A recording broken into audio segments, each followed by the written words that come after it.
chỉ bay ule bor sai be ka kang dona ka sil fai vek to a kan sil nu hian kan hru hulang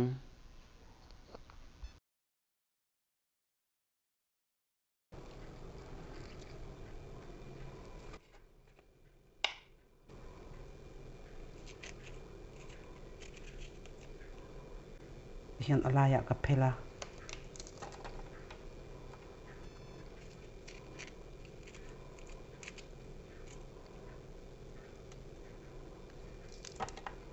alaya kan phel hian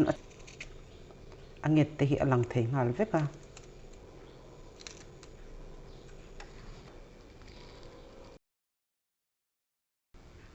tel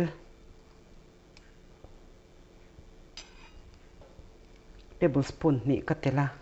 bor sai be ka kan tur hi gram zan ni arit ania tron khat tel po lum ve deuh to a prun var zung ni tel salut to ka khan ka thak lowa prun sen pum khat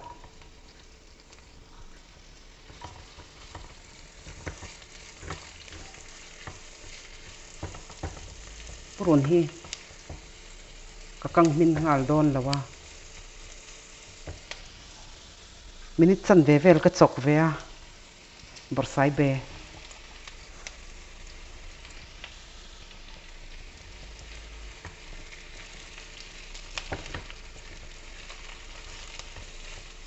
me hi ami dia ma ka da a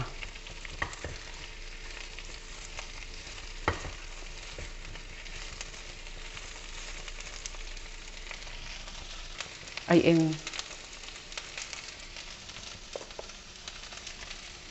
chili powder thir fiam te chan ve a bol hlo ka thak lai hian me hi ania ma ka da a dhania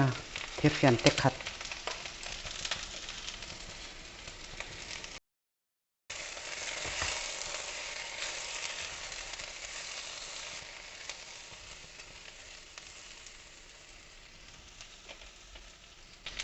chi alaya kan zai phel hianin a bol hlo kai kim thadu bi ka thirbel chin hi ka mang don lawa ka chin don lawa aro ve deuh theng khan kan tangang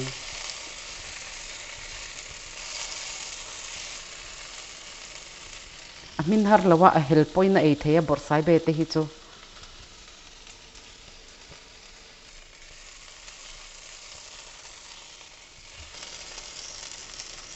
me hi alai hol aya niam deuh hleka khan ka da a mei kan da san lu tuk chuan a ut te kha hlo om ve a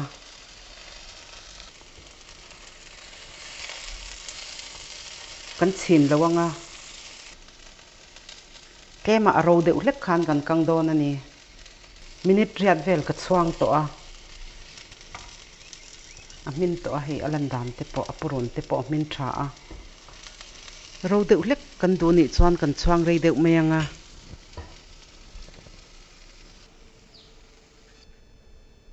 thain ti zong te ni chuan in lo siam ve don nia ka channel min clear saka wangin ka lo me